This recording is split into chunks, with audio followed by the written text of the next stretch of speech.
every night, regardless of the weather. Something walks down our street, whistling softly. You can only hear it if you're in the living room or the kitchen when it passes by. And it always begins at exactly 3:03. The sound starts faintly, somewhere near the beginning of the lane by the Carson place. We live in the middle of the street, so the whistling drifts past us before fading away toward the cul-de-sac. When I was younger, my brother and I would sneak into the kitchen some nights to listen. Mom and Dad didn't approve, and we'd catch a lot of trouble if they found us out there. But they were never too harsh on us, since we always followed the one big rule. Don't try to look at whatever is whistling. My neighborhood is a peculiar place. I've lived here since I was 6, and I love it. The houses are small but well kept, with good-sized yards and plenty of places to explore. There are many kids my age. I turned 13 last October. We grew up together, playing foursquare in the cul-de-sac or roaming from back porch to back porch in the summer. It's a great place to grow up, and I'm old enough to appreciate that. There are only 2 strange things here: the nightly whistling and the good luck. The whistling never bothered me much. As I mentioned, I can't even hear it from my bedroom. But Mom and Dad don't like to talk about it, so I've stopped asking questions. My dad is a strong man, tall and calm, with an accent from when he moved to the U.S. as a child. His family, my grandparents, are from the islands. The only time he isn't calm is when the whistler comes up. He talks a little faster then, his eyes darting around, reminding us not to dwell on it, and to always remember the big rule. Don't look outside when the whistler goes by. Not that we could look even if we wanted to. Every window in our house has thick canvas shutters that pull down from the top and latch to the bottom of the frame. Each latch has a small lock about the size of a diary lock. My dad locks those shutters every night before we go to bed and keeps the key in his room. As for my mom, I'm not sure what she thinks about the whistling. I've seen her in the living room at 3:03 when the sound starts. I could see her if I cracked my door open just an inch to peek. She doesn't sit out there often, but once or twice a month, I think she listens. The whistler has the same cheerful tune every night. Da-da-da-da-da-dum. Da-da-da-da-da-dum. Now, about the second oddity of our neighborhood. Everyone here is incredibly lucky. It's hard to explain, and Dad doesn't like us discussing this part much either. But good things just seem to happen to people around here. Usually, it's small things: winning a radio contest, getting an unexpected promotion, or finding authentic arrowheads buried in the yard. The weather is pleasant, there's no crime, and everyone's gardens bloom extra bright in the fall. A million little blessings, my mom calls it. The main reason we moved here, though, was for my brother Ethan. He was born very sick, with lung issues. We couldn't even bring him home from the hospital. We could only visit. He was so tiny, even compared to other bobbies, and a machine had to breathe for him. We moved into our house to be closer to the hospital. Almost immediately after moving here, Ethan started to improve. The doctors were baffled, attributing it to their care, all knew better. Ethan's recovery was just another of the million little blessings we received for living in this neighborhood. That's why we stayed, even after learning that for every small miracle, something bad could happen if you looked for the whistler. Our neighborhood has a welcoming committee. They show up with macaroni casserole, a gift basket, and a manila folder whenever someone new moves in. They're very friendly. 4 people came when we moved in 7 years ago. They made small talk, gave me a Snickers bar, and took turns holding Ethan. It was his first week out of the hospital, so they were extra careful. Then the committee asked to speak to my parents privately, so I was sent to my room, but I still managed to hear nearly every word. They told my parents about how nice the neighborhood was, exceptionally nice, in fact. Then they explained the even harder to explain whistling that happened every night at 3:03 and ended at 3:05. They assured my parents that the whistling was harmless, as long as we didn't look for what was making the sound. This part was emphasized, and I pressed my ear against the door, straining to hear. They warned that anyone who sought out the whistler would have their luck change, sometimes tragically. A dark cloud would hang over anyone who looked. The manila envelope contained newspaper clippings, stories of car crashes, ruined lives, public deaths, and freak accidents. Not everyone dies, I heard the head of the committee tell my dad. But the light goes out of them. Even if they live, there's no presence left. My mom didn't seem to take it seriously. She accused the committee of trying to scare us out of our new home, and even questioned if they were racist because my dad was from the islands. My dad calmed her down, explaining that he recognized sincerity in our new neighbors. He shared that he grew up hearing stories like this from his mom, that some strange things walked among us, some good, some bad, and most just different. After the committee left, Dad went to the hardware store, bought the canvas blinds, latches, and locks, and installed them on every window after dinner. That first night in our new house, I crept out of my room at 3 a.m. to find my dad awake on the living room couch, holding my baby brother. He shushed me with a finger to his lips and patted the couch beside him. I sat down and we waited. At exactly 3:03, we heard the whistling. Da-da-da-da-da-dum. Da-da-da-da-da-dum. It came and went just as our neighbors said. The whistling returns each night, and we never look, enjoying our million little blessings every day. Ethan breathes on his own now and has grown into a strong, clever boy. My dad even joined the welcoming committee. We don't get new neighbors often who would want to leave. But when a new family moves in, my dad and the committee bring them macaroni casserole, a gift basket, and the manila folder. I can always tell by my dad's expression when he returns if the family took the committee seriously, or if we'd be getting new neighbors again soon.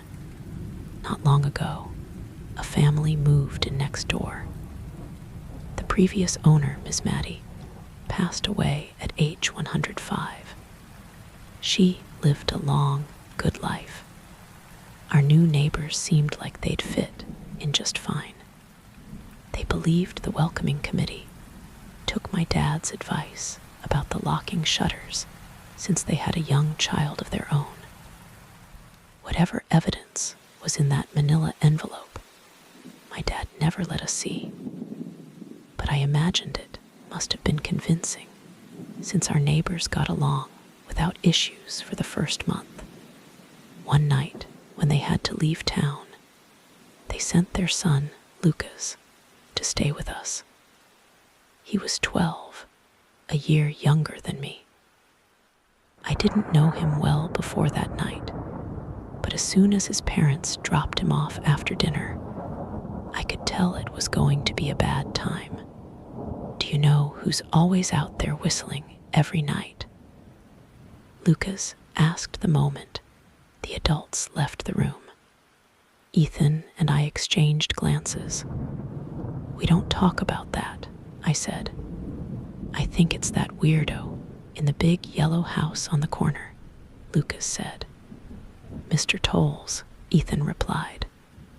"No way, he's really nice." Lucas shrugged. "Must be a psycho killer then." Ethan tensed. "We don't talk about it," I repeated. "Let's go play Nintendo in my room." We spent the next few hours gaming, eating popcorn, and watching movies, a typical sleepover. But I could see Lucas getting restless. After our parents wished us good night, locked the blinds, and went to bed, Lucas stood up from his beanbag and walked over to where Ethan and I were sitting on my bed. "Have you ever tried looking?" he asked. "It's almost time." Like most sleepovers, we'd conveniently ignored any suggestion of a bedtime. I was shocked to see he was right. It was nearly 3 a.m. I sighed. "We don't. See, I can't even try to look, because my dad locks the blinds every night and hides the key." He continued, ignoring me. "So does our dad," I said. "No," Lucas replied. "He doesn't." "You saw him do it," I said, sharper than I intended. Lucas grinned. "Your dad locks the blinds, but he doesn't hide the key. He keeps it right on his normal keychain."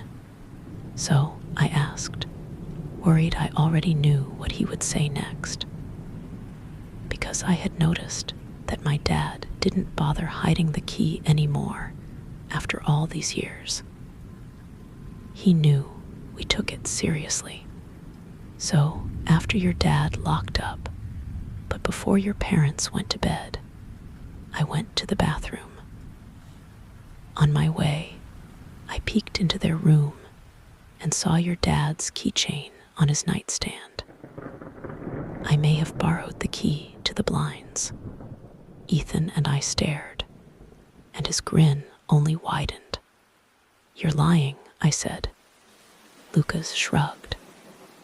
"You can check if you want. Just open your parents' door and look. You'll see his keychain right there on the nightstand." "Stay here," I told both of them. "Don't move a muscle." I hurried over to my parents' room, but hesitated at the door. If Lucas wasn't lying, my dad would be furious. Beyond furious. I was scared thinking about it. But I was more scared of an open window with the whistler right outside. I opened the door just an inch and peered in, but it was too dark to see. Taking a deep breath, I stepped into the room. 2 steps in, I froze. The whistling started. I could hear it clearly from my parents' room. I never realized they must have heard it every night since we moved in. They never told us. I don't think I could have slept through it. I stood there, listening to the whistling grow closer, unsure whether to turn on a light or call for my dad. Soft sounds from the living room snapped me back to reality. "Ethan," I running out of my parents' room. Lucas and Ethan were standing near the front door by a window. Lucas wasn't lying. I could see him fumbling with the lock on one of the blinds. I heard a click. He did have the key. Lucas let out a quick laugh.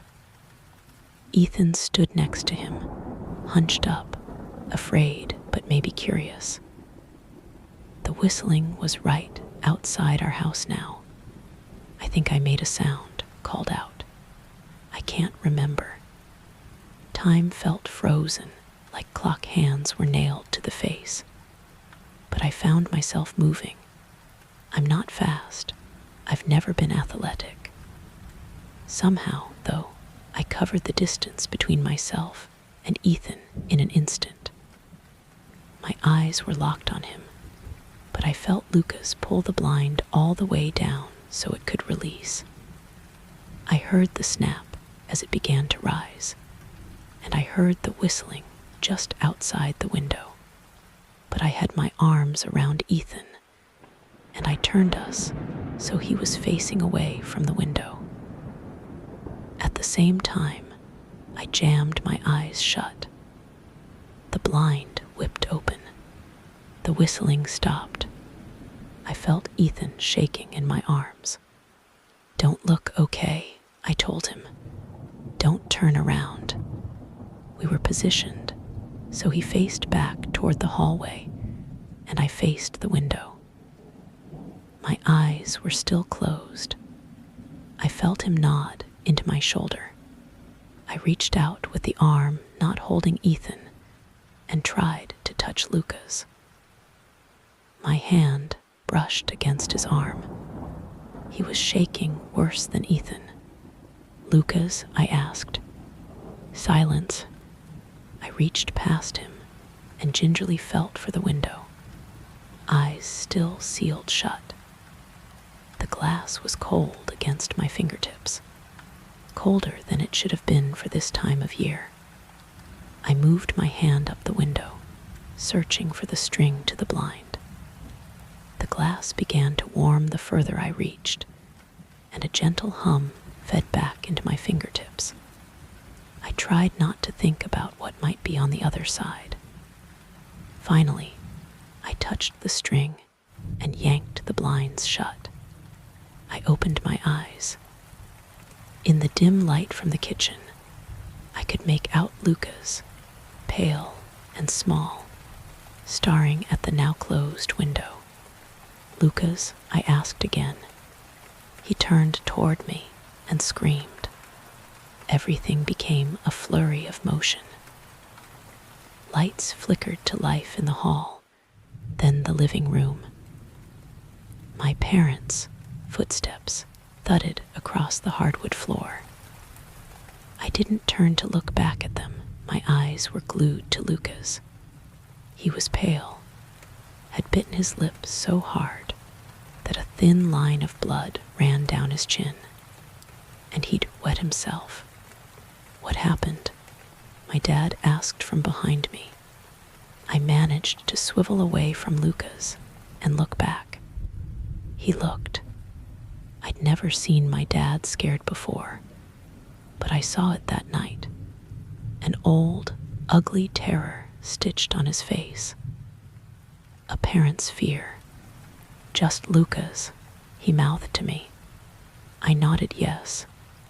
My dad let out a breath. He looked so relieved, I nearly expected him to cheer.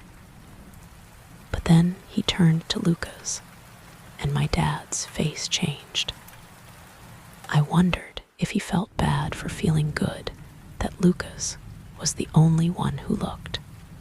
There was a knock at the door. We all froze. Lucas whimpered. Don't answer it, my mom said. She knelt at the threshold of the hall. I'd always thought she was a skeptic who humored my dad about the windows and the whistler. But that night, we were all believers. I noticed that both of my parents held baseball bats they must have taken from their bedroom. The knock came again, louder this time. "Please don't open the door," Lucas whispered. My dad walked over to him, hugging him close. "We won't," my dad promised, still holding his bat. "Nothing is coming in here tonight." Thud, thud, thud. This time the knocking rattled the door. We all froze. Then it stopped. After a long moment, I heard the knocking again, but it was coming from our back door. We all turned toward the back door, but the knocking immediately returned to the front door. Front to back, back to front. Loud, then quiet, then loud again. Suddenly, the sound came from both doors at once, heavy blows like a sledgehammer. Then something started rapping against all the windows in the house, then the walls. It was as if we were living inside a drum with a dozen people trying to play at once. Or we were a turtle, and something was attempting to claw us out of our shell. "Stop," Lucas yelled. The knocking died. "I won't tell," Lucas said, staring at the door. "I promise I won't tell anyone what I saw. Just please go away." We waited for nearly a minute. Then we heard it. A soft tap, tap, tap coming from the window Lucas had looked through earlier. Lucas started to cry, sobbing like a prisoner watching gallows being built outside their cell.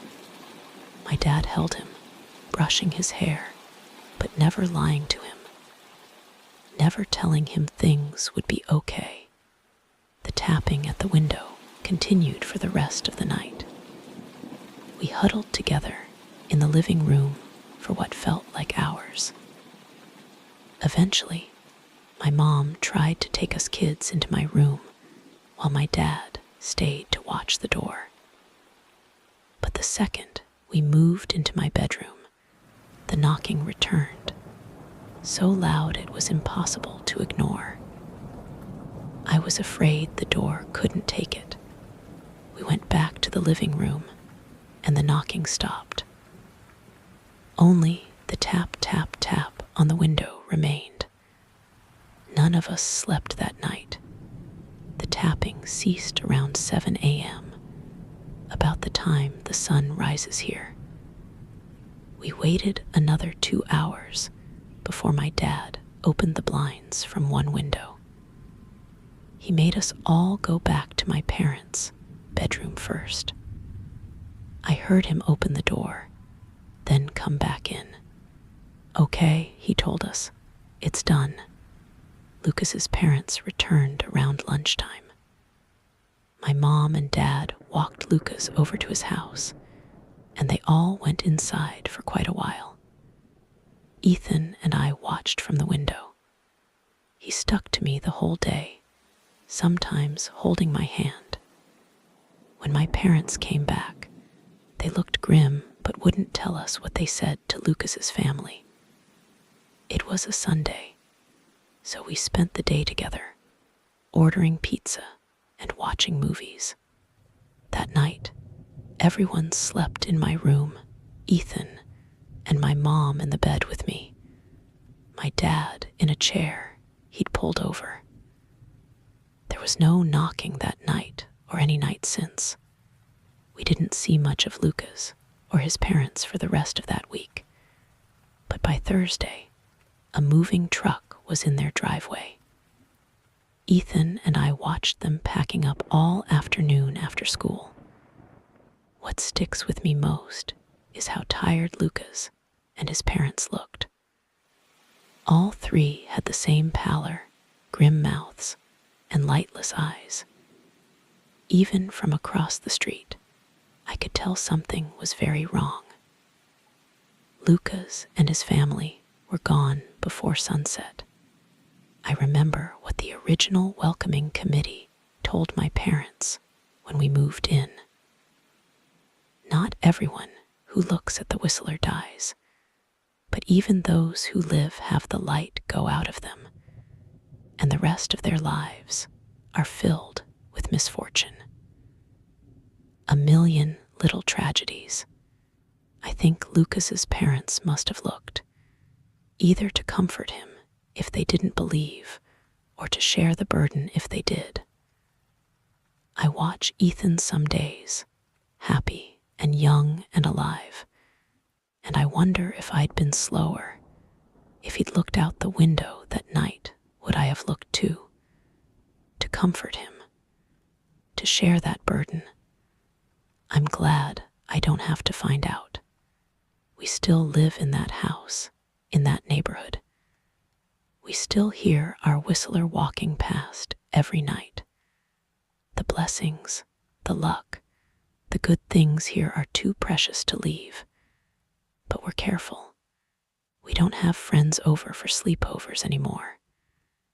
And my dad hides the key to the blinds very, very well. Not that I've gone looking. Some things you just don't need to seek out.